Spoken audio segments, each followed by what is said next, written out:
This coming week at Growing in Grace is Auditory Week, so we will be playing with different sounds and how your brain perceives sound.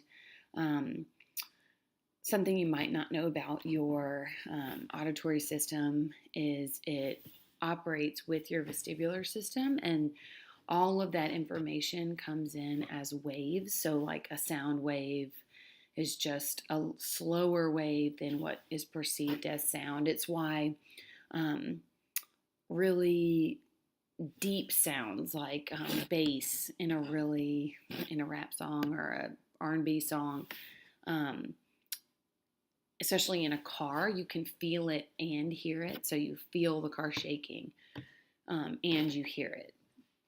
Um, One of the really important things that our auditory system does is it helps us to understand space. So if your brain is processing sound well, it's really an unconscious skill. So you never think about doing this, but your brain perceives and understands how quickly sound bounces off items and comes back to your left and right ear. So it kind of acts like sonar. It can help you even with your eyes closed. So, for example, if you walked into a really large cathedral and spoke into the space with it being pitch dark, you would still have a basic understanding that you're in a really large space. Where if you walk into a broom closet that's really dark and speak, even without, excuse me, seeing, your brain understands that you're in a pretty small space, and it's because how quickly the sound bounces back to your ears. Um, this is also a really important skill as you start to think about doing handwriting in kindergarten, because if you don't understand three-dimensional space, you're not going to be able to translate that into two-dimensional space for handwriting. So it's important for our kids to learn this skill now.